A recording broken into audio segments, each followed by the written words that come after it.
September 1940. The North Atlantic was a graveyard of merchant ships. U-boat submarines were sinking them faster than Britain could replace them. Convoys lost 20 ships in a single night. The Royal Navy had fewer than 170 destroyers stretched across the Atlantic, the Mediterranean, and the Channel. Churchill needed escorts immediately. New construction would not arrive for another year. He turned to Roosevelt, requesting 50 American destroyers. The Americans agreed, but the price was staggering. 8 military bases leased for 99 years, stretching from Newfoundland to South America. Britain handed over sovereign territory across the Western Hemisphere. In exchange, it received 50 warships, so old, so decrepit, so hated by their own crews, that one Canadian captain called them the most dubious gift since the Trojan horse. And yet, these rusting relics went on to destroy the only dry dock that could service the Tirpitz, capture an Enigma machine that cracked German naval codes, and sink at least 11 enemy submarines. This is the story of how 50 obsolete American destroyers helped save the Battle of the Atlantic. To understand why Churchill accepted such a lopsided deal, you must understand Britain's desperation. In the summer of 1940, the Royal Navy entered the war with 184 destroyers. That was already less than half the 433 it had possessed at the end of World War I. Then came a cascade of disasters. The Norwegian campaign cost 7 destroyers.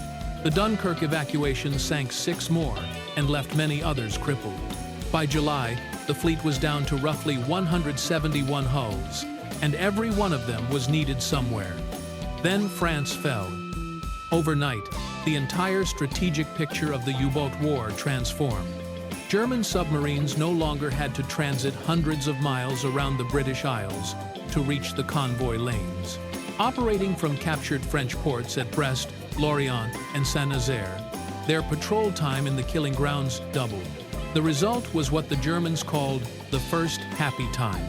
From July to October 1940, U-boats sank 282 Allied merchant ships, totaling nearly 1.5 million gross register tons, while losing only 5 of their own.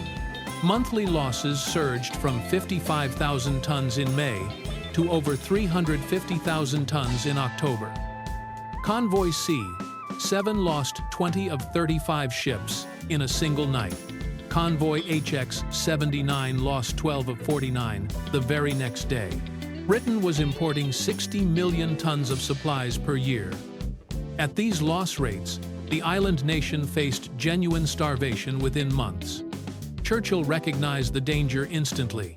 On May 15, 1940, just 5 days after becoming Prime Minister, he sent his first message to Roosevelt, requesting the loan of 40 or 50 older destroyers. Roosevelt replied that congressional authorization would be required. Churchill pressed harder through June and July, writing on July 31st in what became his most urgent appeal. He warned that Britain could not sustain the present rate of casualties and that the whole fate of the war might be decided by this minor and easily remediable factor. But Roosevelt faced enormous obstacles. The Neutrality Acts of the 1930s had been designed specifically to prevent American entanglement in foreign wars. The Espionage Act of 1917 made it illegal to deliver warships to a belligerent nation. On June 28, 1940, Senator David Walsh pushed through an amendment requiring the Chief of Naval Operations to certify that any transferred military equipment was not essential to American defense.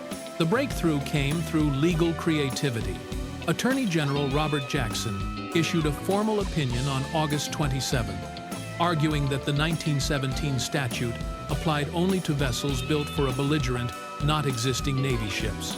He further argued that because the bases received in exchange actually improved American defense, Admiral Harold Stark could certify the destroyers as non-essential.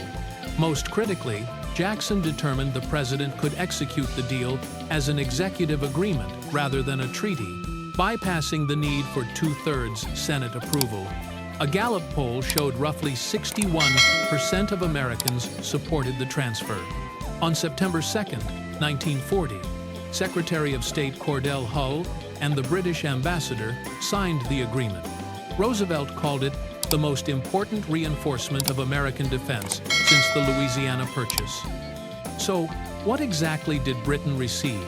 50 flush-deck destroyers from World War I, 3 Caldwell-class, 27 Wickes-class, and 20 Clemson-class, all built between 1917 and 1921.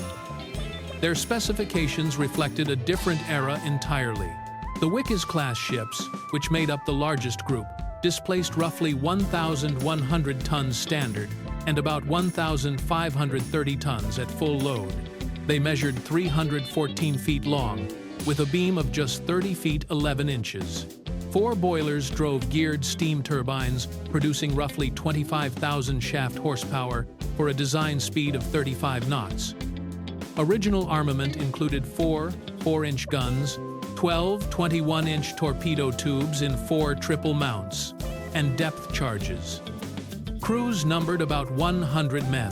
The Clemson class was slightly improved with greater fuel capacity, giving a range of 4,900 nautical miles at 15 knots and marginally higher horsepower at 27,000.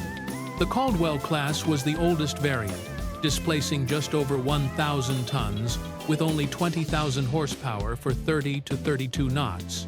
Their condition ranged from poor to appalling. Many had been mothballed since 1922, sitting idle for up to 18 years at Philadelphia and San Diego. Recommissioning crews found ships covered in bird droppings, with gyro compasses removed and corroded boiler tubes. Only $50,000 was allocated per ship for restoration. By 1940, operational speeds had degraded to between 28 and 30 knots, far below their original design figures. These ships were fundamentally wrong for the North Atlantic in 1940. The flush deck design meant forward sections were constantly awash in heavy seas. Their narrow hulls produced a vicious roll, with one ship recording 52 degrees in a severe gale. Both propellers turned in the same direction, making them as awkward to handle as single-screw vessels. Their turning circle was approximately 860 yards, comparable to a battleship. For a vessel meant to hunt submarines, that was disastrous.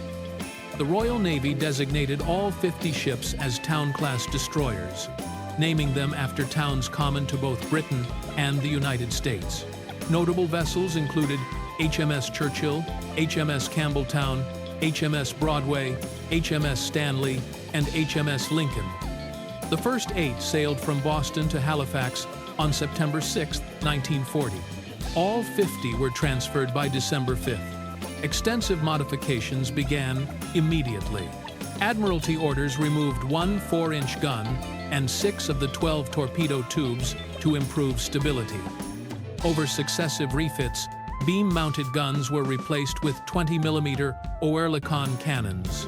British depth charge throwers and racks were fitted, bringing capacity to between 44 and 50 charges.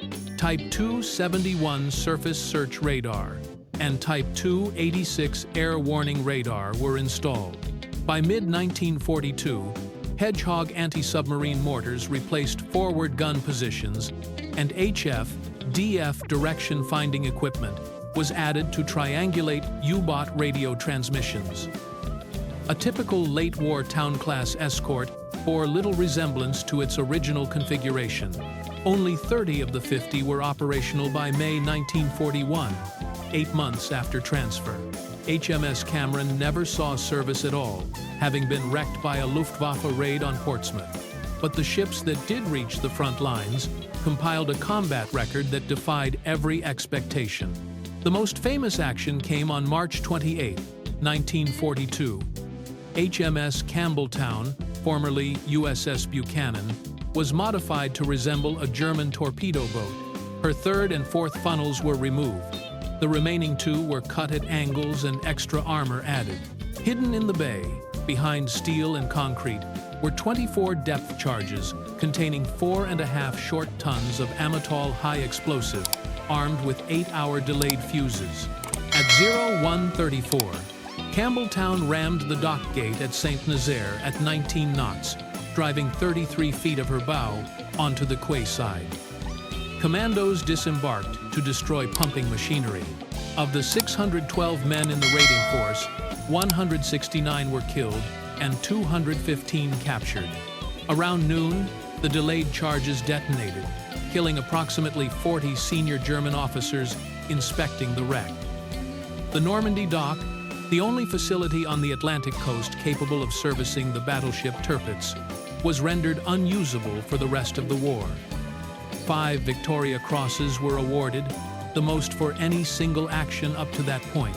On May 9, 1941, HMS Broadway participated in one of the war's most important intelligence operations. After U-110 attacked convoy OB-318 and was forced to surface, her crew abandoned ship without destroying their Enigma machine code books and cipher documents. Broadway and HMS Bulldog closed in and secured the prize. The captured material gave Bletchley Park what it needed to break naval Enigma.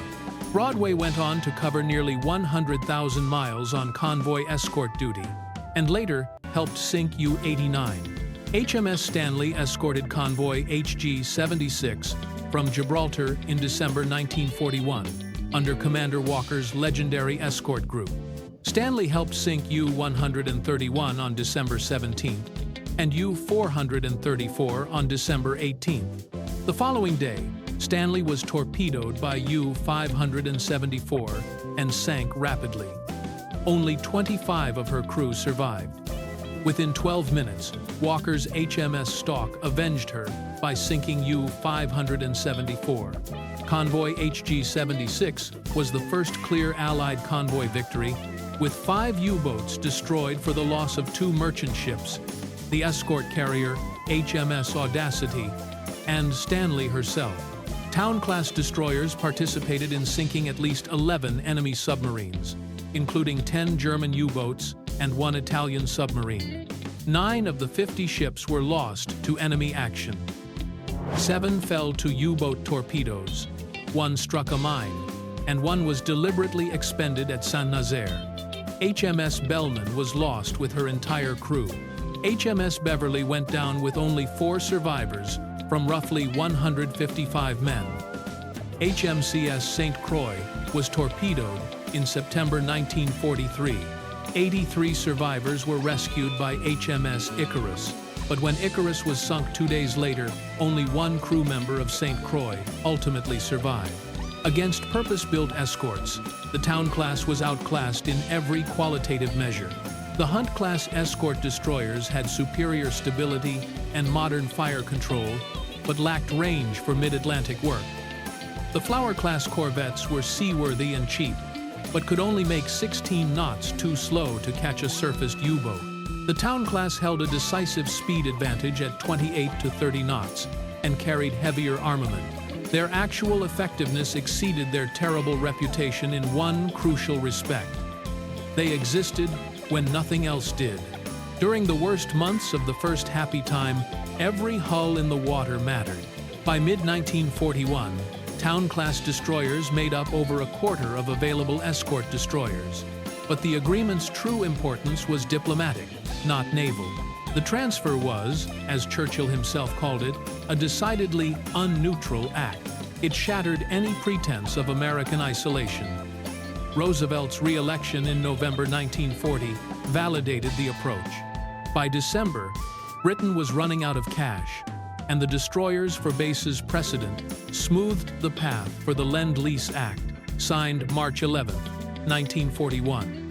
Most symbolically, the Atlantic Charter Conference of August 1941, where Roosevelt and Churchill laid the foundation for the post-war order, took place at Argentia, Newfoundland, the very base Britain had granted under the agreement.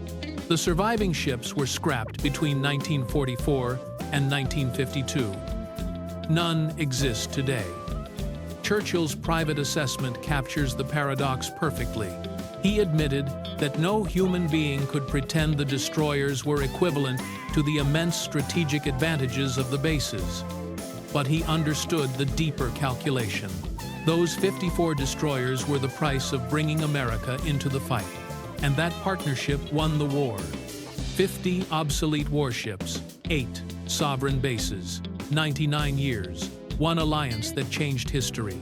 The specifications proved it, the combat record confirmed it, the alliance it forged validated it. British pragmatism at its finest, accepting terrible ships to secure the only thing that truly mattered. American commitment to the fight against Nazi Germany. Feel free to comment, like, and subscribe for more in-depth stories from history.